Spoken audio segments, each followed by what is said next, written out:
Good morning, my name is Chris Sexton. I'll be your history teacher this morning. We're going to review briefly some of the occurrences for the Great Depression, and then we're going to, their main topic will be Pearl Harbor, the attack on Pearl Harbor. Can anyone tell me, going back to the Depression, can anyone tell me the date that the stock market crashed? Okay, how about you? October 25th, 1929. Very good, very good. Okay. And can anyone tell me, what is a hobo? Anybody know what a hobo is? You? Is it a poor person? A poor person who would ride the rails, hop on a freight train, ride the rails, go from place to place looking for work, or at least food. That was basically a hobo. What percentage of the population was unemployed at the height of the Great Depression? Yes. 30%? About 25%. The thing was, a lot of people were actually able to keep their jobs, but wages were cut severely. A lot of times wages were cut in half, and people were happy to still have their jobs, as you'll see in the video that I'm going to play. Okay. I did want to show the movie Seabiscuit, but it's too long. It wasn't really appropriate for this class. But if you, I do recommend it. It is a very good movie. It shows you a lot of what real life was like back in the 30s during the Depression.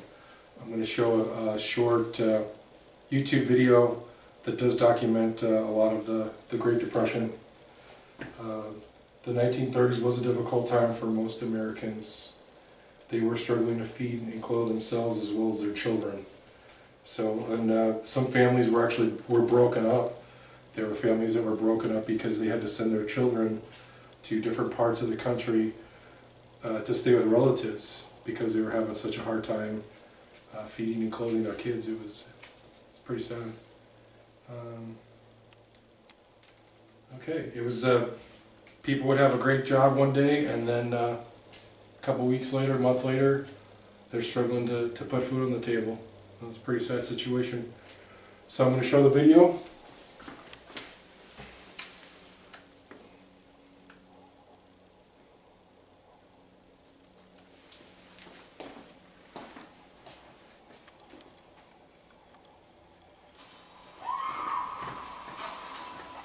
Treating this like a crime scene. Tell the truth, or at least our version.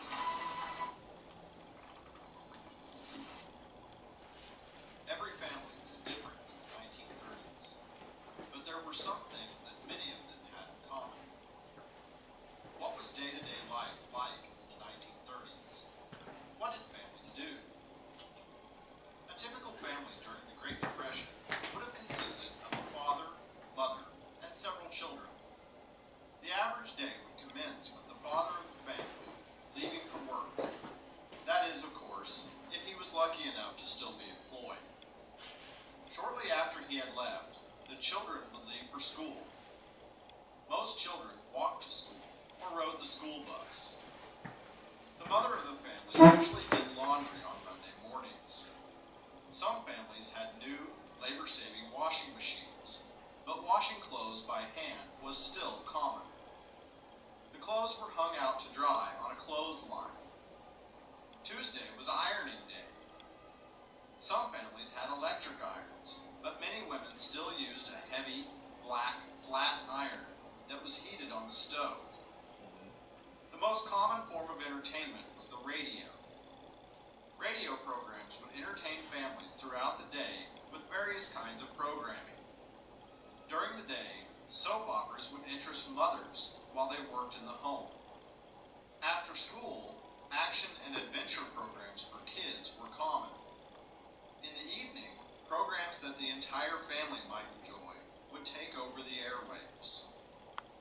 If the family didn't want to listen to the radio, they might choose to play a board game, which were becoming popular in the 1930s. Sorry was released by Parker Brothers in 1934 and still remains popular today. By far, the most successful board game was Monopoly. This game gave people the chance to buy and sell property with money they could only dream of having. shopping, if they had the money to do so. There were a variety of stores downtown, from shoe stores to clothing, sporting goods, and music shops. Most families didn't have a lot of money to spend at these stores. The average take-home pay was about $17 a week. Some made as little as $7 a week. Even doctors made only about $60 a week. The prices of products reflected the economic conditions. A men's shirt cost about $1. A washing machine could be purchased for about $33. A winter coat might cost anywhere from $18 to $28. A milkshake cost 10 cents, and a bag of roasted peanuts could be purchased for a penny. Since many families had so little money, certain things that were once commonplace became luxuries. For example, going to the barber was no longer an option for many families. Haircuts at home became standard practice. Families also stopped going to the dentist for regular checkups, and doctor visits were saved for very serious conditions. Some women even started giving birth at home in an effort to save money. Unfortunately, not every family could afford to go shopping or purchase new clothes. Some families were forced to patch shoes with rubber from worn-out tires. Even families that had once been affluent began dressing their children in hand-me-downs. The Great Depression made life extremely difficult for many people. Unemployment rates reached unbelievable numbers, with as much as 25% of the population unable to find work. This meant that an estimated 13 to 15 million Americans did not have a job.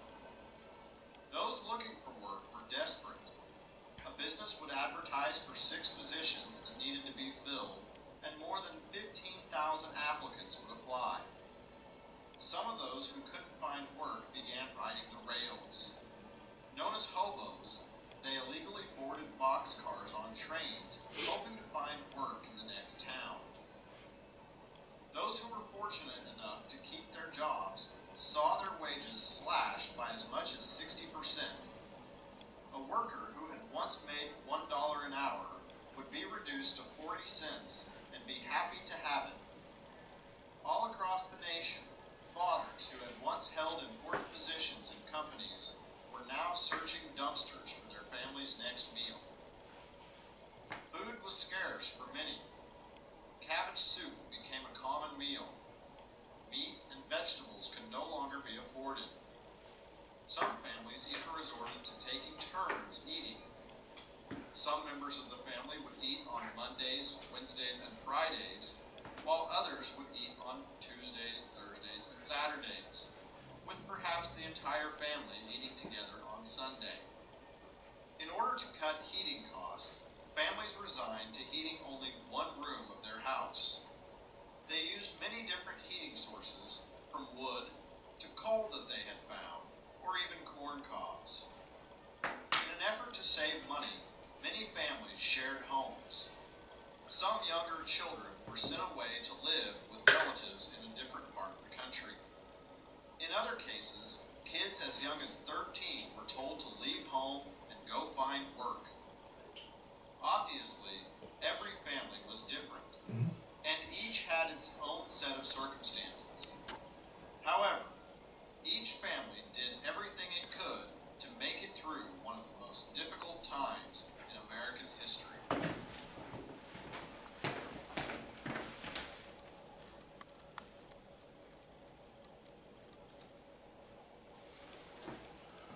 Okay, so you can see how difficult it was living through the Great Depression. There were government programs that did put some people to work. There were public works projects. They built bridges. There's a bridge over here near the Bonita Golf Course that was built in 1940. A lot of government, I believe the Hoover Dam.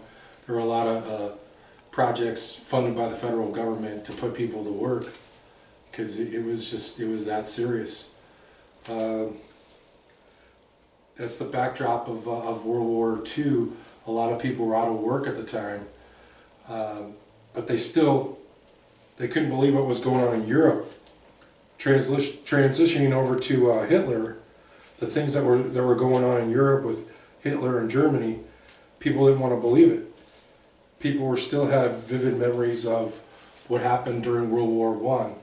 World War I had been called the war to end all wars because it was so bad. A lot of the trench warfare, mustard gas, things like that that occurred during World War I, people just didn't want to believe that someone would want to have another war. So a lot of Americans were reluctant. They had actually, some people were called isolationists. They just believed that America should just mind its own business and we should just stay home and let Europe solve Europe's problems and that we should stay out of it. President Roosevelt didn't feel that way. He felt that we should help England. He and Winston Churchill became pretty good friends, and there were some projects where they sent supplies over to Europe. Not soldiers yet, but they were sending supplies over to Europe. There were people, Flying Tigers were in China, trying to help the Chinese and kind of fend off Japan. Japan has been, they had everything except for raw materials. The Japanese had intelligent, educated people, very hardworking, very ambitious, but they didn't have raw materials. So here's, you got Japan up here, okay? What they wanted to do, what the Japanese wanted to do is they wanted to come down to Malaysia, and they wanted to come down to Indonesia, and they wanted to conquer, control, invade those nations, those countries, and take their raw materials. There was oil, rubber, things of that nature, raw materials that they needed to make war, weapons, things like that. However, the United States had been, like I said, helping China and the Philippines and some other countries that we were supporting. So the Japanese decided they would just, I guess it was a shortcut to come over to Hawaii, attack the United States fleet, the Pacific Fleet in Hawaii, and try to wipe that out, and then these other countries would be easy pickings for the Japanese. But like I said, in 1941, many Americans still had vivid memories of World War I. A lot of people didn't want to go back to war. But some of the things that Hitler was doing over in Europe, as far as killing people, just wholesale, where things were getting out gradually, people were learning what was actually going on. And England tried to appease Hitler, but of course it didn't work.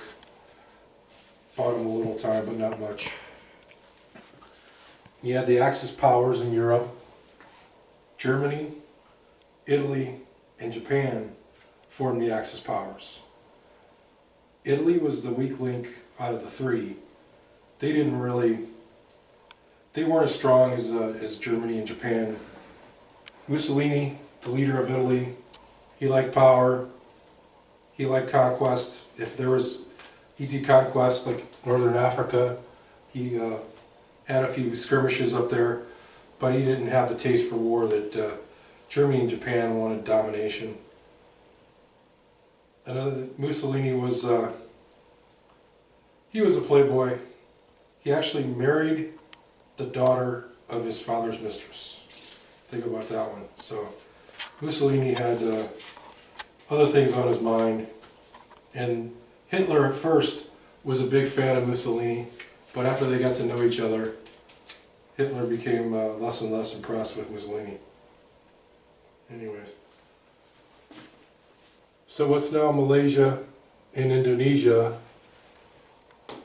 is where the Japanese wanted to go, as far as well as China.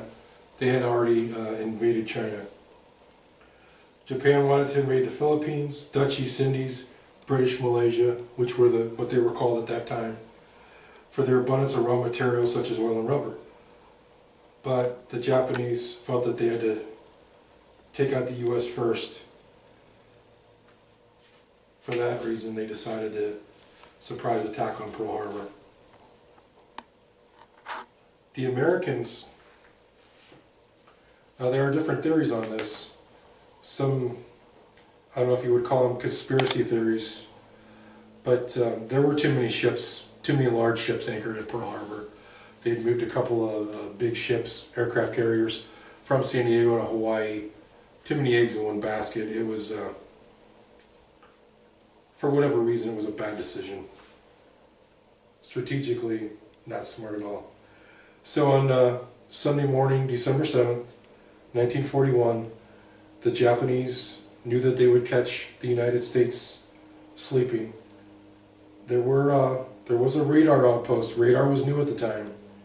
There was a radar outpost, and the calls from the guys manning the radar station were ignored when they tried to contact their superiors and warn them of the impending Japanese attack. Fell on deaf ears. The Japanese attack on Pearl Harbor was met with very little resistance. It was hard to miss. It was hard for the Japanese to miss all of the ships that were tied up to the piers. 19 American ships were sunk or disabled, 164 planes were destroyed, and 128 planes were damaged. 2,335 military personnel were killed, 68 civilians were killed, 1,178 people were wounded.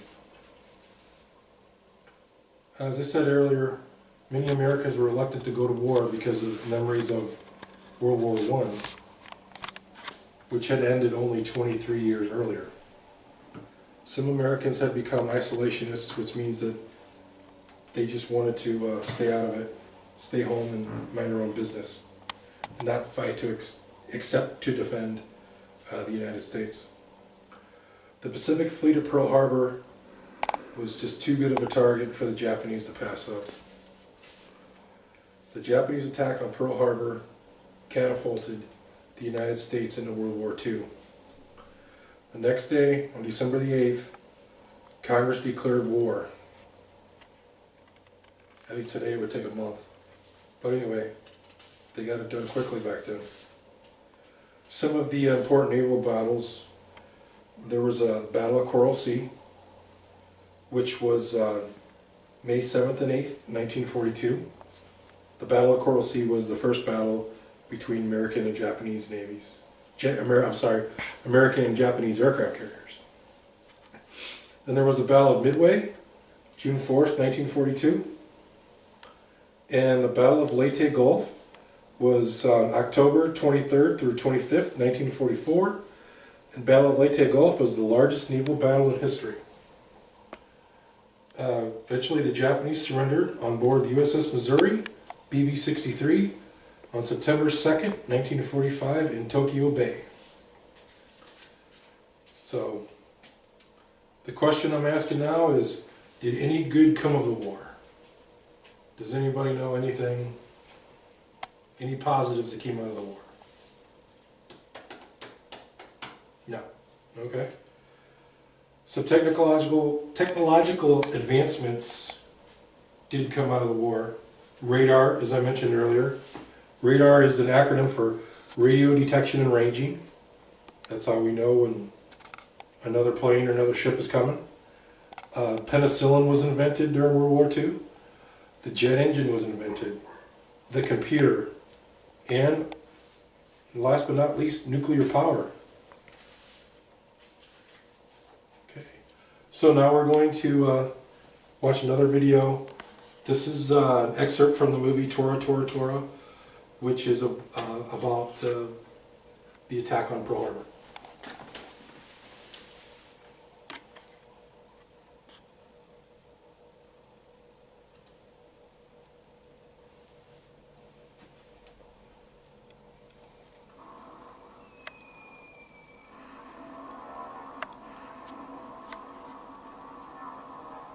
The incredible attack on Pearl Harbor has told revolt the United States and Japanese side.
first day of...